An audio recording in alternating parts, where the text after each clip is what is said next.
QSO Today, episode 370, Robert Nash G4GEE. My thanks to ICOM America for sponsoring the QSO Today podcast. Welcome to the QSO Today podcast. I'm Eric Guth, amateur radio call sign 4Z1UG, where I demonstrate the diversity and relevance of the amateur radio hobby and its impact on society by interviewing ham radio operators, many of whom played vital roles in shaping our technology through the amateur radio hobby. And while many people might say, ham radio, do people still do that? This podcast demonstrates through in-depth interviews just how amazing, diverse, and dynamic the amateur radio hobby continues to be. Dr. Robert Nash, G4GEE, discovered early on that amateur radio is a social hobby that makes him a citizen of the world with friendships on every continent. Working DX and dedicating time to his local club, the Coventry Amateur Radio Society, is his formula for ham radio success. G4GEE is my QSO today. G4GEE, this is Eric, 4Z1UG. Are you there, Robert? I am, certainly, and very good afternoon to you from central England. Good afternoon to you, Robert. Thanks for joining me on the QSO Today podcast. Can we start at the beginning of your ham radio story? When and how did it start for you? Well, I was first licensed in 1976, and I obtained a B license. I need to explain perhaps to people that licensing was different then. There were two sort of classes of license. There were B licenses where you had to pass a written exam, no multiple choice, and then that allowed you on bands from 2 meters upwards. And then the A license, you had to pass the same examination, but then take a 12 words a minute Morse test at then a Coast Guard station. Let's go back a little bit further. Let's go back to the beginning of time for you. You told me before we started that you got licensed around 32, right? Yeah. When you got your first license. However, did you have an interest in electronics and communication even before that? Not particularly. My background is that of, I suppose you say, the natural sciences. So I didn't study electronics very much. I think my first interest was when I was a postgraduate student that I bought an old Bang & Olufsen. I bought a new Bang & Olufsen portable radio, and it had the trawler band on it. And of course, I was tuning around, seeing what I could find. I mean, I went to university up on the northeast of Scotland, so I was right by the coast, and because I was hearing trawlers, but I then came across, obviously, radio amateurs on top band who used AM in those days. And then I started to hear in the summer, through tropospheric propagation, the British Forces network in Germany. And I think that sort of stimulated a bit of interest. But it wasn't really, I really get into the hobby until I came back to this city to work for a small subsidiary of a big Swedish company called Sandvik. And we had a scanning electron microscope, which I was running. And the service engineer turned out to be Golf 4 Delta Yankee Whiskey, Mike Crofts. And he happened to have a line or two in his car. And of course, I took him out for lunch one day as he'd worked pretty hard on getting the instrument back up and running. And he started to tell me about it. And I thought, oh, this is interesting. What do you do? And he explained to me what I'd got to do. And really, that sort of stimulated. I started to do the studying. I mean, it was only 10 years after I'd done my final exam. So I was able to absorb things quite readily. And I was well into exam techniques. It was a handwritten exam in those days. And so that's really what got me interested. Now, your area of study in university was what? Well, I went to was University of St Andrews to study chemistry. And that was what I did for my first degree. And where I was doing it was in the city of Dundee, which it then broke away from St Andrews University, I think in 1967, to become a university in its own right, which it is today. And I did a PhD in X-ray crystallography, so miles from electronics. So that's my academic background. You're a mineralogist, right? Well, not really, no. It's a big studying the structures of materials using X-rays. Probably the most famous example is the unraveling of DNA by Watson, Crick and Kendrew in the 50s. And you shine X-rays onto a crystal, they diffract, and then you get a pattern, and you've got to try and translate that then back to the atomic structure. It isn't quite as simple as it sounds. It sounds remarkably complex. Well, in those days, computers were housed in huge halls. In fact, the first one I ever used had electronic valves, and the Americans call them tubes. There was quite a lot of people wrote some very clever software when you consider that 1 kilobyte was considered a lot of memory. Did you ever deep dive into your computers that you were using there?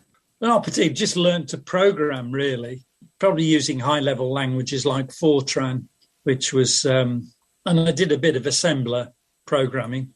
But a lot of the stuff had been pre-written, and you worked with people that worked in the computing department to get things modified. And so, no, not in terms of getting really right down into the guts of computers, no.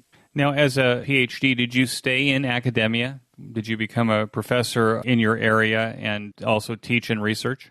I did a year post-doc at the University of Newcastle, and then I found this post in a small company back in my hometown, and they were looking for someone, and they produced hard materials, things that goes into cutting tools or forming tools, and they were looking for someone with a chemical background to help them with some process technology. And really, I had to sort of start again and learn again, a new side of perhaps working with materials. And I moved away from what I'd done in a PhD to, I started to work developing alloys that ultimately were used in printed circuit board drills, if you can remember the days that printed circuit boards were drilled. They're not drilled now? No. Oh, good Lord, no. It's surface mounting technology, isn't it? So you're talking about through-hole technology. So they still drill boards in those cases where they need some through-hole, but you're right, most of it's a surface mount. Well, you get more components. That's right. Well, that's very interesting. What was the hometown? Oh, it's Coventry, where I live. From an American standpoint, returning to your hometown, the place where you grew up and were born, it seems very unusual. Americans don't do that, but it seems rather wonderful that you were able to. Well, probably a lot of my fellow classmates didn't either. I mean, last year, during the lockdown, I decided to see if I could find some of them through the alumnus office at my university, and I found 5 of them out of the 25. Sadly, I found 3 had died, but it was rather nice to be getting emails from them saying, "How are you?" And quite a few of them are all over the place, although one has returned to his hometown. Now, Coventry is in the center of England? Yes, we're about 90 miles northwest of London, or 160 kilometres northwest. And it was a big industrial city. And when I was growing up in the 40s and 50s, it was a boom town. We had automotive manufacture, aerospace, electronics. There was a big company here called the General Electric Company, not GE as it is in the States. That employed, 18,000 people. What else had we got? Machine tools, very diverse. And the city was a boom town because its population, I think, between 1930 and 1950 had doubled. And it got badly damaged in the war in 2 huge German air raids, one in November 1940 before I was born, and one in April 1941, and some 40 to 50,000 houses were destroyed. So you can imagine the pressures on the city fathers, booming population, housing shortage. And of course, I didn't go to school until I was nearly 6, which the normal starting age is 5. And it was anywhere you could go. My first school was in a church hall. And then I think I went into a scout hut in the class of 60. I mean, that was what it was like. And then I went to a new school, and we were still in big classes in the mid-40s. And then I was my parents were very supportive of education, as was my grandmother, my paternal grandmother. And I passed an exam called the 11 Plus and got a free place at one of the local, what we call grammar schools, independent schools. And really, I didn't look back. I was very focused on my education. I was in my second year there, I had a marvellous chemistry teacher, and he really encouraged me and I suppose stimulated me to take an interest in the subject. And strangely, when I went to university, his cousin was one of my lecturers. Apples don't fall far from trees. So Coventry had an amazing post-war recovery, right, with a lot of building. Yes, they had one of the first pedestrian-free shopping centres, which has been revamped recently. It looked very tired in the last few years, but unfortunately, there's a lot of the city's industries. It's a bit like parts of the USA. Traditional industries have gone and nothing's replaced them. And although we don't have so much industry here now, we've got Jaguar's Research Centre in the city, but most of that General Electric company I mentioned, that's just down to about 100 people working there now from the several thousands. That worked there before. Yeah. So let's go back to getting your amateur radio license. Now, with a Class B license, you said that you were kind of limited to VHF and above. Yeah. How did you get on the air? How did you become active? Well, what I did was I bought an ICOM IC202, which was a 3-watt single sideband CW rig, and I had a 5-element Yagi in my loft space. I've got a big loft space in this house. It's about 90 years old, really well built, different to today. What it did to me, I started off, I was just talking to people I live in quite a big conurbation. There's probably we call this the West Midlands. There's probably about 5 million people within, I don't know, let's say 40, 50 miles from here. So a lot of people to talk to. So I began to talk to people in this city. And the one thing I think came home to me was I was talking to people I would have never met through any other activity. I talked to a lot of people who were much older than me. I mean, people that had served in the Second World War. I used to talk regularly to a chap near Birmingham who was the engineering manager for the BBC station just outside Birmingham. And yeah, a lot of interesting people. I think that's what I found as well in terms of VHF and UHF, getting to know the local ham radio population. You upgraded at some point, right, to Class A? Yes, well, what that was probably the following year, 1977. I made friends with a local amateur, who's a little bit older than me, Barry, Golf 3 November Alpha Papa, and his family. They sort of said, well, look, come on, why don't you do the Morse test? And sadly that year I had several bad bouts of influenza and really knocked me sideways. And I was quite fortunate. I thought, well, as I was feeling better, I just went up in the shack, got on the radio, and I spoke to a local amateur who decided he'd teach me Morse code. Sadly, no longer with us. Roy got Golf 3 Delta Kilo Fox. He was an ex-RAF wireless operator. Excuse me, and sent very good Morse. And he was disabled. He had terrible arthritis and he couldn't do much else other than sit up in his shack. So I think I provided him with a bit of stimulation, I suppose I could say. And he taught me for hour after hour, sending Morse code to me and giving me hints on what to do. And there were other local amateurs. There was another guy, Bill, Golf 3 Lima Delta Whiskey over in Birmingham, who ran classes in the evening and was very patient. And one or two other people. And Barry used to record stuff on cassette tapes. I mean, his wife is German, and he used to do the dirty on me and send text in German just to catch me out, which was a good way. So I got quite competent, really, and I was used to studying at high intensity.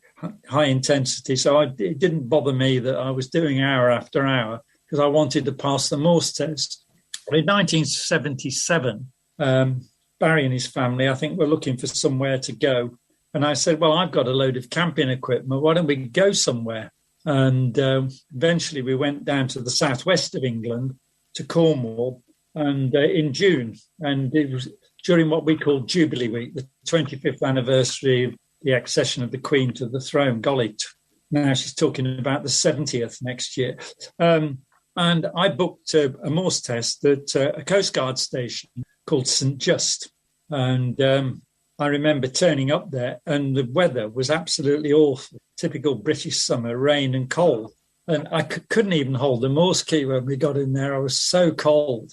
And anyway, cut a long story short, did a bit of, he just did a rehearsal and I couldn't really read it at 12 words a minute. And he said, hang on. And I was listening to stuff coming from the Coast Guard station. He said, well, if I send it faster, how'd you get on? And I thought, oh, that's lovely, because this chap, Roy, was, an RAF officer, used to send in characters fast with the right spacing. And I passed and eventually got this call sign. And now this message from ICOM America. Contest remotely or from the comfort of your home. You heard that right. The 4 ICOM rigs that I will discuss in this message can be remotely controlled using the optional RSBA1 software. And these days, given the high electronic noise and HOA restrictions, you might want to remotely operate your ICOM rig in a mountain cabin or rural parcel from anywhere in the world over the Internet. Now you can. ICOM has the perfect base station ready for remote control action. The ICOM IC7851, IC9700, IC7610, and the IC7300 SDR transceivers are top of the line and are the first choice for contesters, DXers across the globe. The ICOM IC7851 is HF excellence unparalleled and gives you a new window into the RF world. With faster processors, high input gain, high display resolution, and a cleaner signal, it is truly the pinnacle of HF transceiver perfection. Features include dual receivers, digital IF filters, memory keyer, digital voice recorder, a high-resolution spectrum waterfall display, enhanced PC connectivity with both USB and Ethernet connectivity, SD memory card slot. Create your own band opening with the ICOM IC9700. This transceiver brings direct sampling to the UHF-VHF weak signal world. This all-mode transceiver is loaded with innovative features that are sure to keep you busy: faster processors, higher input gain, higher display resolution, and a cleaner signal. It has a 4.3-inch touchscreen color TFT LCD, real-time high-speed spectrum scope and waterfall display, smooth satellite operation with 99 satellite channels, dual watch operation, full duplex operation in satellite mode. The ICOM IC7610 is the SDR every ham wants. This high-performance SDR can pick out the faintest of signals even in the presence of stronger adjacent signals. The ICOM IC7610 is a direct sampling software-defined radio that will change the world's definition of an SDR transceiver. RF direct sampling system, 110 dB RMDR, independent dual receiver, dual digicell. Both the ICOM IC9700 and the IC7610 have Ethernet connections on their back panels to allow direct connection to your router without a server PC for remote control using the RSBA1 software. The ICOM IC7300 changed the way that entry-level HF is designed. This high-performance innovative HF transceiver with its compact design will far exceed your expectations. RF direct sampling, 15 discrete band-pass filters, large 4.3-inch color touchscreen, real-time spectrum scope, SD memory card slot. Remote control can be made using a small computer or Raspberry Pi using the RSBA1 remote control software. This is amazing. So even if you live in an HOA or in the center of the city, where ham radio operation may not be ideal, ICOM has a remote base station solution with just the right rig to fit your requirements and budget. Please, when you visit your favorite dealer to purchase your ICOM rig, be sure to tell that dealer that you heard about it here on QSO Today. And now, back to our QSO. Did that make you a CW operator? I seem to see a picture on your QSO Today Virtual Ham Expo presentation that it looked like you have a Morse code key on your desk. I did, yes. I don't use it as much as I used to, but I got started and thought I'd also got at the same time an old Yaesu Fox Tango 200, which I used with a microwave modules transverter for 70 centimetres. And I had quite a bit of success because I now had put the aerials outside. I had a group of my people I'd met now, ham friends, It got ladders and everything else, and they put my aerials outside. So I've now had a 4-element quad on 2 meters and 8/8 on 70 centimeters, and was working into Europe. I think the best I ever did on 70 centimeters with a 10 watts was into southern Sweden. And then I thought, we'll get going on the HF bands. I put up a half-size G5 RV. I don't have one of these great spacious gardens like the Americans do. I mean, it's only, about 80 feet long. I suppose the whole property is probably 120 feet from the front gate to the back gate. Had a bit of success, and then I bought off another amateur a vertical, Cushcraft vertical, and I was starting to get out. And I worked a lot of the American novices who were plodding along at 5 words a minute. And of course, then through the door used to come QSL cards from young school children in 9, 10, 11, 12 years old. And I thought, well, this is interesting. I'll carry on because it's going to encourage them to be able to say to their teachers, hey, look, I've been in contact with a guy in England and so on. So I did for quite a while on CW. And then I tend to like to chat a bit. I suppose that's been I was a university lecturer for the last 15 years of my working life. So you can understand I'm used to talking or rattling, as I was once accused of. Eventually, I sort of started to get into this DXCC business. I also joined a British group called the Worked All Britain Awards, which was started again by another RAF type, the late John Morris, Golf 3 Alpha Bravo Golf. And suddenly I was meeting a whole lot of new people outside my local area, because then 40 metres was great for inter-G working. I knew I was talking to everybody from the northernmost Isles of Scotland to down into the Channel Islands. And I eventually they used to have a regular annual meeting at an amateur radio, well, we call them rallies here, at a theme park, which isn't far from here. And I met a lot of these people, some older than me and some a bit younger. And I started to learn more about my own country. You tend to, I suppose I had lived away from my own town for nearly 8 years, so I knew a bit more about my own country than perhaps the average person that lives here. But now I was beginning to learn a lot more, like talking to people on the northernmost isles, which only 10 years ago, first time I ever went to the Orkney and Shetland Islands. And one of the most interesting QSOs though I got was on 10 metres with a lighthouse keeper on Salisbury Lighthouse. Now you'll have a job finding that on a map, which is right off the northwest coast of the Shetland Islands. And so in a way, I started a new social scene. I got friendly with a couple of hams in the town of Loughborough, which is about 50 miles north of here. A husband and wife team, Judith Brooks, Golf 4 India Alpha Quebec, and her husband Dave, Golf 4 India Alpha Romeo. And he gave me, I think, a new outlook. And I also met a character called Fred Burns, Golf 3 Alpha Bravo Kilo, who had been, he was in ex-Royal Signals and had been evacuated at Dunkirk. And Fred was actually born in a street not far from where my mother and her family had lived, which was unbelievable coincidence. But he worked for what was then the London Electricity Board on the line metering service. In fact, he was head of the service. He retired and he got a government contract to go and work in Lesotho, Seven Papa.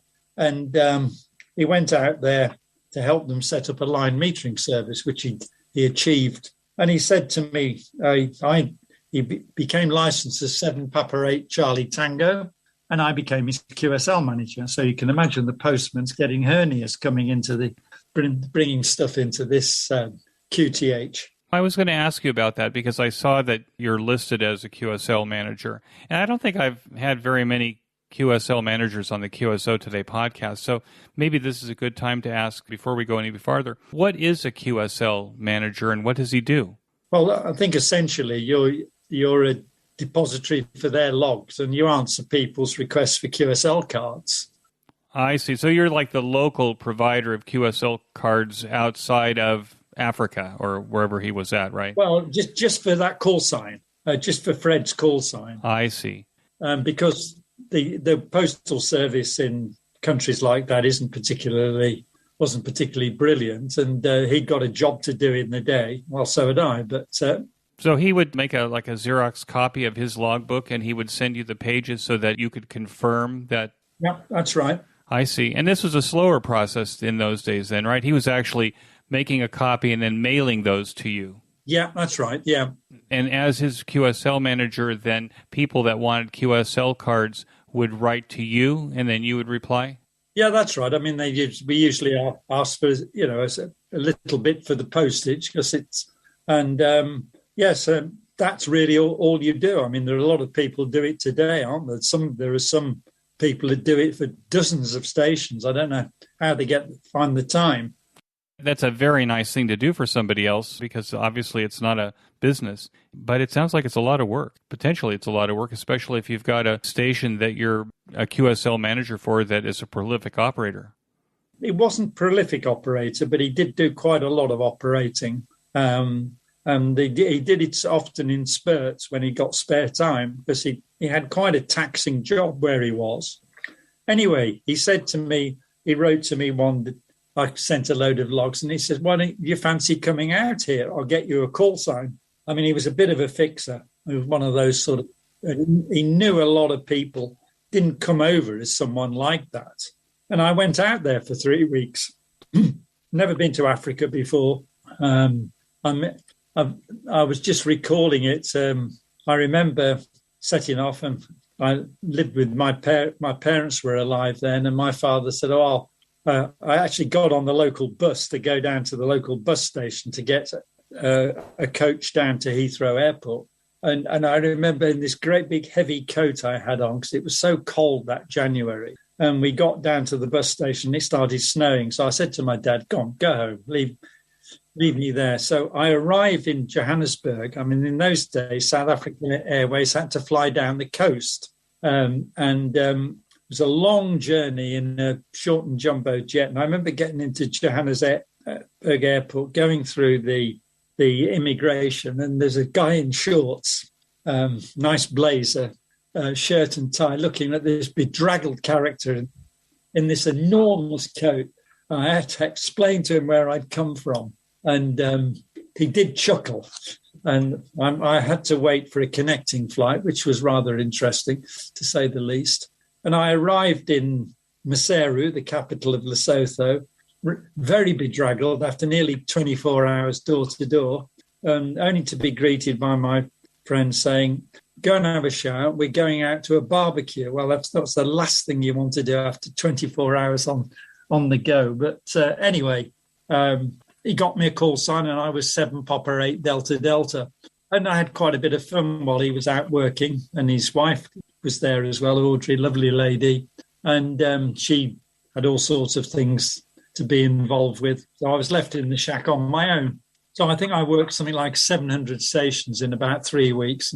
And I tried very much to work a lot of the weaker stations. Bearing in mind I'd got not particularly brilliant aerials in my garden. And I came across a mobile in the UK. I could hear him, in the pilot. And I thought, I'll call this mobile. And it turned out to be Alan, Golf 4 November X-Ray Golf, who's on the DXCC honour roll as a mobile station. And Alan was a pupil of the late Golf 3 Alpha Bravo Golf. So G3ABJ was a physics teacher at a school in a small town just to the north of here where Alan lived. So another coincidence comes into the frame, and I've been friends with Alan ever since. What did you think about being in Africa and working from there? Well, you've got to get used to the fact that, number one, of course, we'd had a dreadful winter here with heavy snow, not particularly in this area, but parts of the country were inundated with huge snow drifts. And we were there listening to the BBC World Service, giving us weather reports. And there we were sitting in the shack in shorts, sweating. And it's, of course, down in southern Africa. I mean, I got on 40 meters one morning. I couldn't hear anything. Now, I'm used to here on 40 meters. The days before we had up to 7.2, it was chaos. You were fighting all the people in Europe for space. And I remember tuning up and thinking, what's up here? Nothing's happening. And then I heard a weak mobile in South Africa, and I called him. I mean, you could barely hear him. He was in a truck in the Orange Free State, which bordered Lesotho on the western side. And of course, what I realised is there weren't many amateurs within the sort of propagation range that I was used to. I mean, almost to the south of me, yes, there's a stretch of South Africa, and then it's the Antarctica's the next land. And of course, to the north, very little activity. But then I got talking to a lot of these mainly farmers who were out in their trucks, and there we are. We started to learn a bit more about the country now, where places are. A lot of South African history is tied up with British history. So some of the places they were located, you think, I remember doing that in history at school. But once it sort of started to open about midday their time, I think it was only about an hour ahead of us, you were starting to get Europe in, and then the States, and over into Japan. And sometimes it was, shall we say, chaotic. I'll say no more. But it was interesting, and it taught me how to improve my operating practice. I'd been given a few hints by people that had been DX operators, so I didn't go out there blind. But there we are, new experience, being wanted. Yeah, being wanted, and rather than being the wanter. Yes. I saw from some of the research that I did that you also have operated Maritime Mobile. Yeah. How did that happen? Well, it's only recently. I looked after my mother. She died 2010, beginning of age 94. And I was a bit of a loose end. What do I do? And a friend said, you thought about going on a cruise? And I thought, oh, gosh, no, you're having to dress up, wear dinner jackets and such like. Anyway, I booked a cruise with this friend with a company that's now gone bankrupt. And we went over to Norway, where I hadn't been since the mid-60s. And what a change in the country. And I quite enjoyed it. So next time we went, I thought, I'll try. I've got an IC FT817, and I've got some aerials made by a friend of mine that lives locally, Golf 0 November Zulu, Italy, the Wonder Wand. And I just tried it out. And I wrote a letter to the captain thinking they'll tell you no. And I'd knock on the door, and it turned out to be the electronics officer who was the Yankee Oscar station. And he looked over my equipment and said, yeah, you're okay. I made one or two contacts. 5 watts to a compromise aerial. And I've been one or two of the cruise lines. Some are more cooperative than others. And you always get a stateroom above the water line so that you actually have a balcony or something to work on, or what? No. No, what I did was I actually used to work on the decks, go up on the top deck. So you've got plenty of metal under you and plenty of water.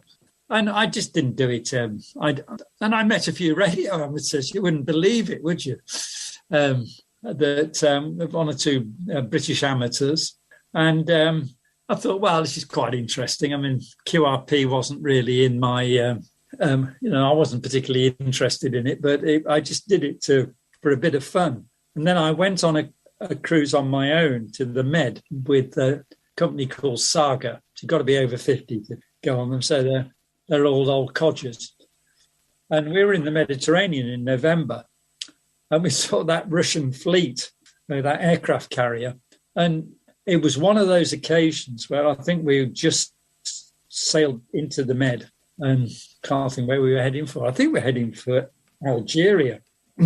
And 10 meters opened. Couldn't believe it. I called a guy in Colombia, first of all, thinking he wouldn't come back. And he came straight back.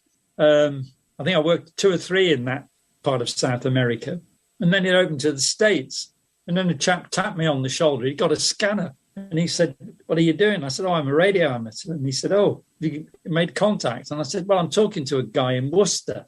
And he said, "Oh, yeah, back in England." I said, "No, Worcester in Massachusetts." So I took the headphones out and I said to this guy, "Can you just tell him where where you are?" And I think it was quite astounding. And I think that afternoon I worked from probably up into, I worked a station in Nova Scotia, and I worked somebody down in Argentina, mainly on 10 and 12 meters. Best I've ever done, maritime mobile.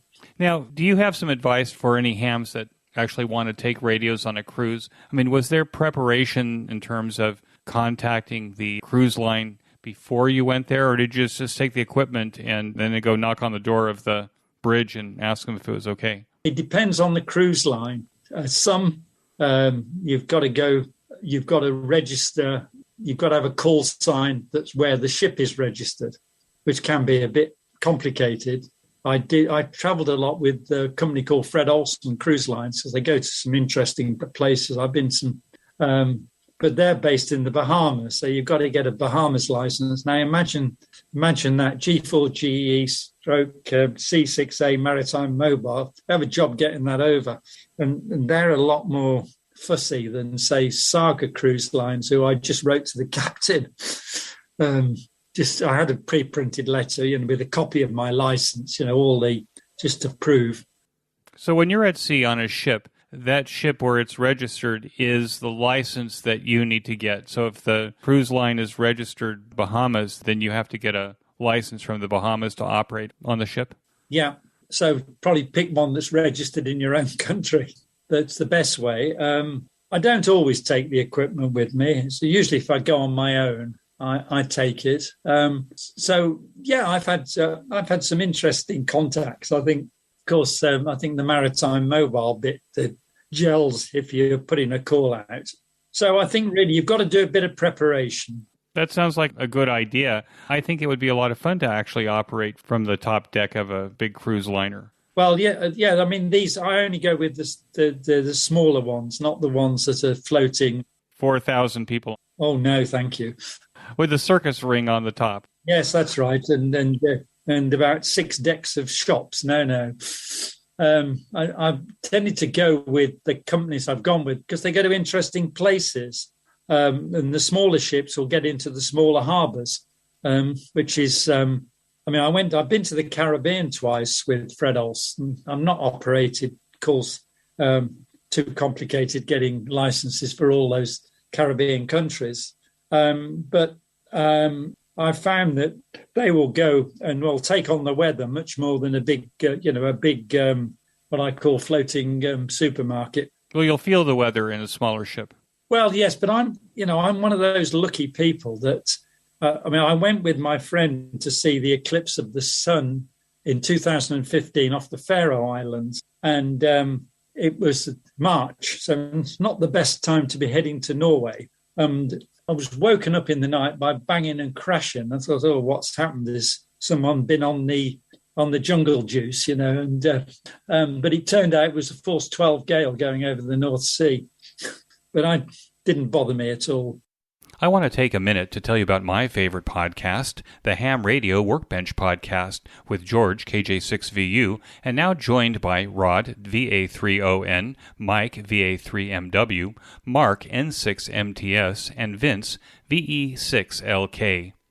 Every 2 weeks, George and company offer up a status report on the many amateur radio projects on their workbenches and explore projects on their guests' workbenches.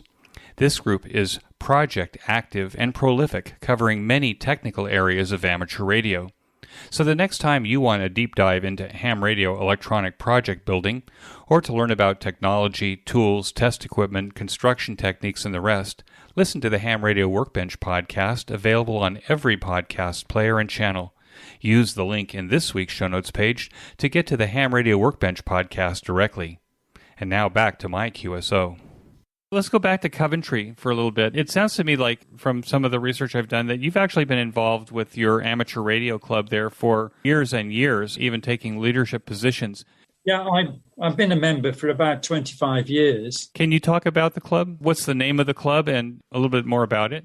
Well, the Coventry Amateur Radio Society is what it's called. And as I say, founded in 1932. And I've actually got a recording that I did of one of the members who was their original.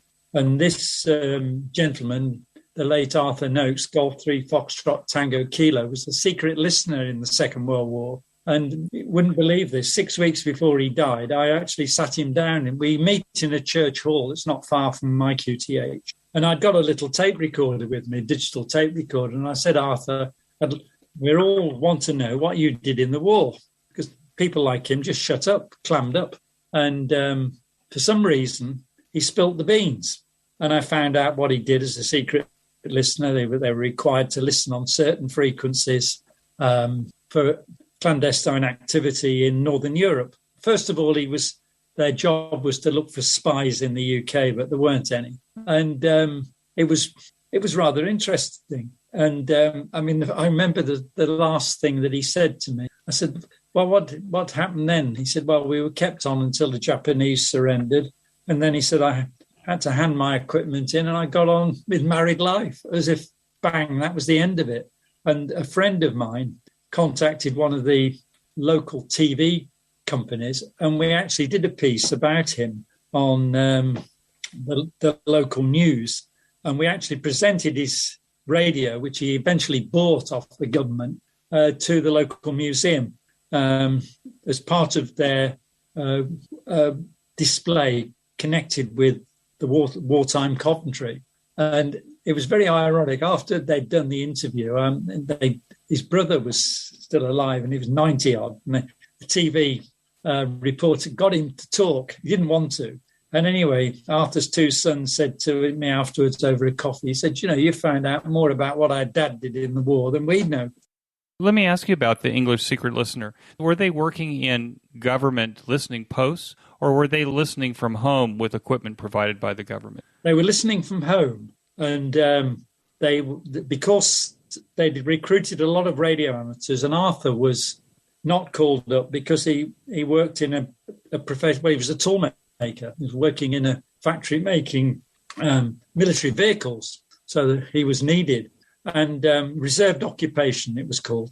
So he was approached, I believe, by somebody working for, we now believe, Bletchley Park, because he'd passed a Morse test and was able to read Morse code. Here you'd got suddenly a ready-made group of people that could listen into German broadcasts and be able to take Morse code down accurately.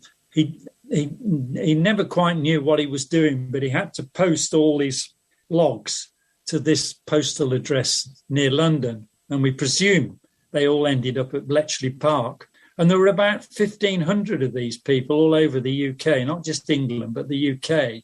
And there is a chap working at Bletchley Park that's traced 900 of them. Well, that's interesting. So he could be copying down what appeared to be random Morse characters because they were ciphered, right, from the Germans. Yes, I guess so. But I think they were told they were 5-figure groups. And he said there weren't any spies. Well, any spies that came here were rounded up very early on. And I think then he reckons he was listening to the resistance in the Low Countries. So I think that's what he was doing. And I guess they probably had some military traffic as well. Now, your club, the Coventry Amateur Radio Society, is listed as the first RSGB registered club? Yeah, affiliated, yes. We're the oldest, not the oldest amateur radio club in the UK, but certainly the oldest affiliated. Did the RSGB then start in Coventry, or it just happened to be the first affiliated club? First affiliated, I think. No, that started, I can't remember the exact history. It goes back, it's over 100 years. Now, the Coventry Amateur Radio Society website says that its members do everything from microwave to shortwave listening to restoring old military gear. It sounds to me like you've got quite a diverse population there. What does it look like now? Well, at the moment, of course, with the COVID business, we've had to do, we've been running meetings on Zoom, and we're doing hybrid meetings at the moment because we still haven't got on top of COVID. Our chairman's gone down with it, and he's been injected as well. It's had 2 injections. So we've got one or two members. One particularly is interested into the very high frequencies. This latest satellite, I'm not into it. So the one where you've got, I think it's 2.4 gigs and 10 gigs. He's built some equipment to monitor that. Well, use it. He's probably the most active of our members at the moment. People like me, I'm not as active as I was. The reasons really are the QRM I get now from the internet. I mean, we have fibre in the street, but it's only recent and not many people have linked up. So 80 metres is 5 and 9 plus interference across the band. From the ADSL service? Yeah, that's it. I mean, I've traced it to that, but I'm afraid our authorities just aren't interested in doing anything because we're not a priority service. And it's not so bad on 40. And of course, the other bands haven't been so good the last cycle. And I'm also bombed out on 6 metres with some other noise, which I can't trace. I can't use that band either. I do go on 40 and 80 to talk to the Worked All Britain group now and again. What I've done the last few years is a bit in the theme of that talk, as with my friend John, our secretary, Golf 8 Sierra Echo Quebec, who only lives about 400 yards away. I've got interested in his thoughts on these omnidirectional aerials, with gain. And I've had a go at building various types. I built one. We've got some that he builds, which are cross dipoles, 2 sets in phase. We've used that. We've used those. We did use those on our field day, and we did work into Cyprus on 6 meters with them. If they're in phase, does that mean that you can change the electronic direction of them so that you can put the noise behind you, maybe? Not particularly. I've just got them set up and just as omnidirectional, because on VHF bands and activity in the UK is pretty dire, to say the least, on all VHF bands. And I just did it really to see, bit of a skeptic to begin with. But the ones that John's designed and built, I mean, you get about a similar gain to a 3-element Yagi, and you don't need a rotator. And then I came across a design by the late, what was his called, Mr. Sebic, W4RNL, a quad loop version. And it was a bit awkward because I had to have a 125 ohm phasing line, but I made one using the well-known formula. And I worked into Canada with that from home just this year without any fuss. And then I came across another design in QST from a chap called John Stanley, K4ERO. And it's so damn simple, his design. It's really one of those where you slap your head. They're 2 rectangles with the aspect ratio of 2:1, and you get 100 ohms impedance out. So 2 of them in parallel, 50 ohms, no phasing line at all. So I built one for our 70 megahertz band, which quite a few European countries have now. And I've just got it. I can just see it from here. It's just on a wooden pole on the side of a little shed, probably about 7 feet above the ground. And I've managed to work into the Balearic Islands, Echo Alpha 6 with it. And I just get the satisfaction out of something that's so simple you could make for a few dollars, that's got the equivalent to a probably $100 Yagi aerial, plus the fact you need to buy a rotator.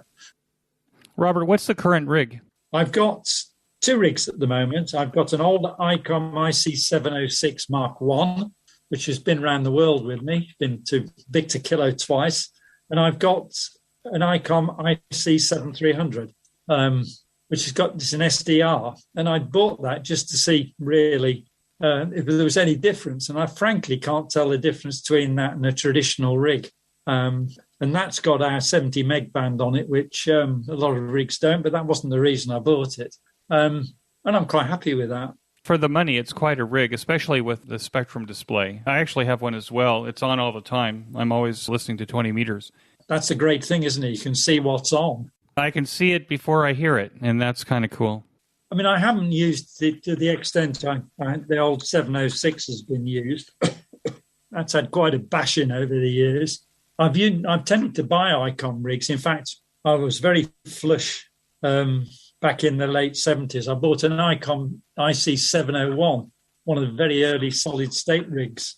Most of the local amateurs said it won't last, and it had the most fantastic CW filter on it, and its receiver selectivity was out of this world. I was hearing stuff on 40 meters I couldn't hear with the more traditional rigs, and that lasted me a good 20 years before it finally turned its toes up, but it had quite a bashing that had. We will return to our guests in just a moment. A new way to show your support of the QSO Today podcast is to buy me a coffee. I consume gallons of coffee to create this weekly podcast. Invite me for coffee by pushing the yellow button, Buy Me a Coffee, on the QSO Today show notes page. And now back to our QSO Today. On the Coventry Amateur Radio Society site, there is reference to electronic circus. What is electronic circus there in Coventry? Oh, I think that's just a bit about projects. It's not a museum or something like that? No, we don't have such thing. No, we don't. What we tried to do most years is to have a project that members could come on a Friday evening when we meet and construct. So when I was the chair of the society, I said we've got to do something that's simple, that we use through-hole components, and that doesn't need a whole range of test gear, and could be built by people who didn't work in the electronics industry. As you know, you'll know this, that trying to work on surface mounts to old codgers like me, have a job seeing the board, let alone the component. And so that's what that refers to. So we've done quite a few things like RF sniffers. We've built interfaces that you can use for PSK 31. Aerials, we've had a few aerial projects. We had one to build one of these K4 EROs for 2 meters. A whole host of all things for direction finding as well. We have a few evenings where we do DFing. Do you have a younger crowd in the club yet? That's the big problem, and I think it's a big problem in the hobby in this country, is a lack of youngsters. And I think this very medium we're talking on is probably the threat. And unfortunately, I think when the Coventry Amateur Radio Society, and there were other societies in the city, were at their height, is when we had this big electronics company based here.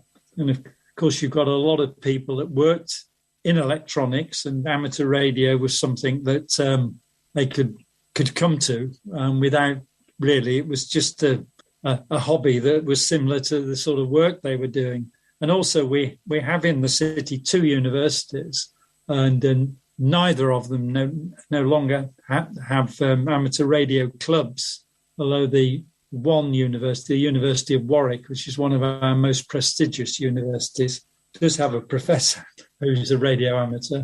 But we don't seem to be getting that sort of scene. The colleges and universities, amateur radio clubs, are few and far between these days. Right. I think it's kind of a universal problem across the world, is somehow there's not new amateurs joining. I think there's a little bit, but not in the numbers or the percentages of what it was when we were first getting licensed. No, and of course it would be exciting, wouldn't it? Imagine talking to you to where you are. That was quite an achievement when I was licensed, and we certainly wouldn't have been able to hold up a conversation as long as this. But to me, I remember the first American I worked. I remember his call sign to this day, and that's over 40 years ago. November 4 Bravo Papa, I think Bob his name was, in Florida. And the first Australian I worked was Victor Kilo 3 Mike Ocean, Ian.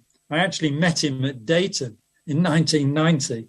And talk about being the exact opposite to Imagine. I imagine him being one of these huge Australians. And he turned out to be very diminutive, quietly spoken, very interesting man. But he'd got a small holding, and he got a big rhombic up for 20 metres. No wonder he was so strong in the UK.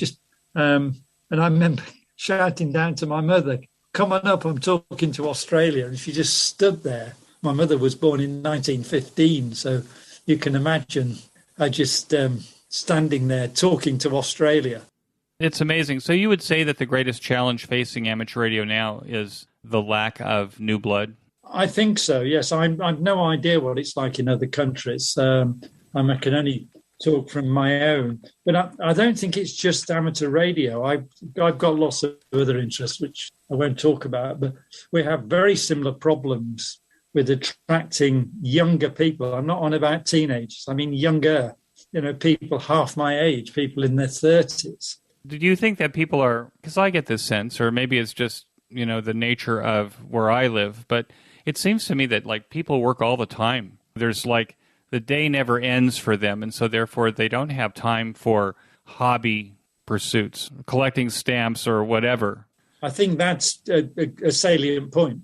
I would agree with that. I think the sort of when I look at the sort of work patterns today, and I mean I'm watching people. I'm sitting in the front of my house at the moment, and I'm only about 20 feet from the pavement. And there's a big teaching hospital at the bottom of my road, and I'm seeing people walk by, and they're walking by all hours. And I think that's right. I think life, in a sense, was simpler and much easier. I mean, in this city, unemployment was down to the few hundred that didn't want to. But now, I think you're right. I think you're working more hours, literally to stand still. And hobbies are, I think that's a big factor. What excites you the most about what's happening in amateur radio now? Well, I think some of these newer modes, I think the digital modes I'm not well into them. I've done PSK 31, but I think the fact we can sit at something like a laptop, I think some of these newer satellites that are up are of interest. And I think but to me is that I keep saying to people at my club who sometimes quite reluctant to even operate our stations, you meet people, and that's an important thing. And so the social interaction, it's an important skill for people to have. I mean, I've been lucky to travel in the last decade quite a bit around the world. Been around Europe, most European countries, not many I haven't been in. And I think I say to youngsters, look, you could learn another language. I know we're very reluctant in this country to learn languages. And they get quite embarrassed if you go to places like Holland or Germany or Scandinavia and find you're sitting there talking to someone for half an hour in your language, not theirs. So I think the things that would still excite me is getting on the air and meeting people. And that would be your advice to newer returning hams then? Just get on the air and make contacts. And make contacts. It doesn't matter where. You don't have to be working rare Pacific Islands, do you? You can be talking around your own country, or your own city, your own local area. Yes, you can find people to talk to. I mean, I've been quite lucky. Funny enough, when you arranged this, I was doing some sorting out, and I came across a ticket for the Dayton Hamvention, 1990. And I went there with actually the Worked All Britain group. We put on a small stand. Then we got some of our members turned up. Believe it, would you? And I met an awful lot of interesting people there. Then I just found another ticket for the year before to the ham radio at Friedrichshafen in Germany. And that's another very interesting place. I mean, I went there with the Worked All Britain group, and we met some most interesting people. And I do speak a bit of the language, not very well. I do after a few beers. We all speak in tongues after a few beers. Well, of course. And I found that interesting. And meeting people again and people I'd not ever thought I'd met. I remember it was 1989 now, so we're just before the fall of the Berlin Wall. A Hungarian guy turned up at our stand, a member, and you thought, gosh, how did he get out? That was the thinking. But, of course, what I hadn't realised is that things were breaking up. And I met some interesting people from Belgium, from Germany and Holland. So that's something I think, and you can learn a lot by meeting people from other countries. And don't be too insular. You've got to listen to what they say and listen to their interests, their problems. Do you think, this just kind of popped into my head, I still have an elderly father who's now 91, and one of the things I see amongst the elderly population who perhaps are not hams is loneliness, overwhelming loneliness because their families may not be near. Do you think that amateur radio is an antidote to loneliness? Yes, I do. And I think also for people who are disabled, our president, Graham, is blind. He's a white stick operator. Now imagine what, and he lived with his parents. They're both dead now. But I mean, imagine what his life would be like without. So he's got people to help him out with his equipment, aerials, etc. I've met, we've got one or two members that are disabled. And especially with Zoom now, they're able to attend meetings. If we get speakers, we're able to, we're working on getting an internet link to the secretary's house so we can put more things on. So, yes, I think for the elderly, like your father, it would give them another interest. And they're going to meet people that aren't of their age group as well. So you can meet younger people. I mean, I'm not necessarily, teen. I guess when I think about my father was never interested in electronics. He was always a car guy, builder guy. His life was in the garage at his workbench building stuff. But now he can't see. Now he can't stand very long. And it's just missing from his life. And so I often think of how lucky I am that I've been a ham for now almost 50 years and that I have this community and I have this hobby that allows me, even if all I can move is 2 fingers, I'm still on the air. Yeah, I think maybe that's something the hobby worldwide's got to think about. And especially as, a couple of years ago, an old school friend of mine turned up on my doorstep. I hadn't seen him for a long time. Long story. He'd split up with his wife and he came in and I sat him down and I said, "Oh, what's happened?" And he picked up a copy of the RSGB's magazine and he said, he looked at all the aerials in the back garden and he said, "Well, what have you got out of it?" And I said, "Well, you remember the day you got married and you stayed here?" And he said, "Yeah, you were talking to somebody in the Antarctic on the American base there." And I said, "Yes." But I said, what it's done is I've been able to get out in the world.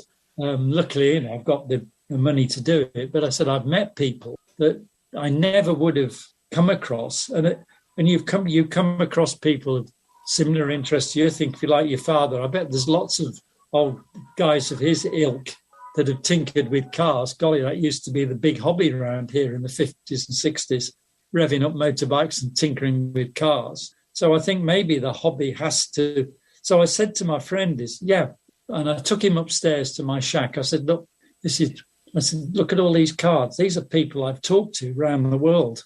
And I said, I could tell you where such and such these places are in America or Canada or Australia. I know where they are. I said, I have met an awful lot of people from very modest backgrounds to people not particularly famous. I haven't met anyone that's really super famous, but and I'd been on a cruise down to South America and we went to the Falkland Islands. And I thought, I know what I'm going to do. I'll go on a trip round, just to have a look round the battlefield sites, and I'll go and visit VP8LP. I'd spoken to him on 40 metres many years ago. So we're coming in on a small boat, tendered in to Port Stanley Harbour, and I can see his aerials from the ship. I thought, right, I know where I'm going. I rang the bell, and Bob came to the door, and I said, "Oh, hello, Bob McLeod." And he said, "Yes." I said, "Oh, well, I'm Golf Full Golf Echo Echo." He said, "Oh, come in." Made me very welcome, several cups of tea and cake, and we had a long chat. So I said to my friend, who was an artist, I said, "I just knocked on this guy's door. I'd spoken to him once or twice on the radio, and I said, I had a good afternoon." I said, I had to excuse myself because the tender was going to go in about half an hour before I left his house. So I had to run down the hill to get on the tender to come back. And I said, that's what the hobby's done. It's let me do things. I said, if you'd have gone there, you'd have never probably spoken to someone that was local and got insights into, well, what happened in the war in 82, And I said, that's what my hobby's done. I said, I'm not the greatest electronic expert. I have built bits of equipment. I've built my own aerials. I've done lots of other things. And I said, it's a different community. It's made you a citizen of the world. I've interviewed hams all over the world, mostly American hams, but I've got the UK, I've got Fiji. All of the hams that I've spoken to are citizens of the world because of their access to other human beings in other countries. So it makes you different, and it makes you significant, don't you think? I think so. I think I'd not really considered what you said about the significance, but I think, Eric, that's a very salient point that needs to be made. Yes, you are different because you are a citizen of the world. You've got something in common, haven't you? You can talk about. You've got things in common. What you've done. Why I sat in his shack sipping tea. I didn't contact him beforehand because often with these cruises, if the weather cuts up, you can't often land in, especially places like Port Stanley, and finding what it was like. And I don't think many people could say they've ever been to the Falkland Islands. Probably the only people that are around and about were there with our forces in the 80s. But it was just nice to talk to him and get a feeling from what the country was about and what went on. I had a chance a few years ago to go to South Africa to visit friends. And while I was there, Eddie Layton, ZS6BNE, who was one of the founders of Radar, Rapid Deployment Amateur Radio, drove 5 hours to visit me in Johannesburg. We had a great afternoon, and it was wonderful to be able to meet someone that I'd talked to, that I'd interviewed, and that now I was local to him, kind of, in his country. And it made all the difference in the world. It's one of the things I've learned is that wherever I travel, for some reason, I'm always looking for amateur radio antennas. And if I see them and I have the time, I knock on the door, and I'm never disappointed. I've done the same myself. I think that first cruise I went on with my friend, we went to visit this little place outside Lerwick, the main city on the main Shetland Islands, and I saw this huge delta loop.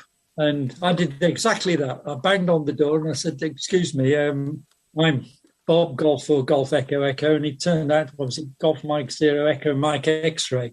He spent most of his time talking to the States on 80 meters. It's really nice. It's really great. Robert, it's been such a pleasure talking to you. I really appreciated that you made a contribution with a presentation to the QSO Today Virtual Ham Expo in August. I want to thank you so much for joining me on the QSO Today podcast, and I want to wish you 73.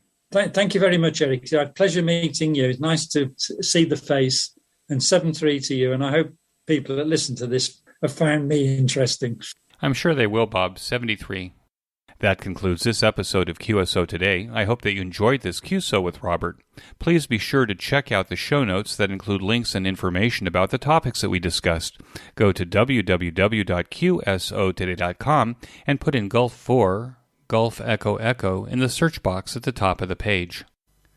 My thanks to ICOM America for its support of the QSO Today podcast. Please show your support of ICOM America by clicking on their banner in the show notes pages. You may notice that some of the episodes are transcribed into written text. If you'd like to sponsor this or any other episode into written text, please contact me. Support the QSO Today podcast by first joining the QSO Today email list by pressing the subscribe buttons on the show notes pages. I will not spam you or share your email address with anyone. Become a listener sponsor monthly or annually by clicking on the sponsor buttons on the show notes pages, or use my Amazon link before shopping at Amazon. Amazon gives me a small commission on your purchases while at the same time protecting your privacy. I'm grateful for any way that you show appreciation and support. It makes a big difference as I head towards episode 400. QSO Today is now available in the iHeart Radio, Spotify, YouTube, and a bunch of other online audio services, including the iTunes Store. Look on the right side of the show notes pages for a listing of these services. You can use the Amazon Echo and say, Alicia, play the QSO Today podcast from TuneIn. My thanks to Ben Bresky, who edits every single show and allows both this host and my guest to sound brilliant. Thanks, Ben. Until next time, this is Eric, 4Z1UG, 73. The QSO Today podcast is a product of KEG Media Inc., who is solely responsible for its content.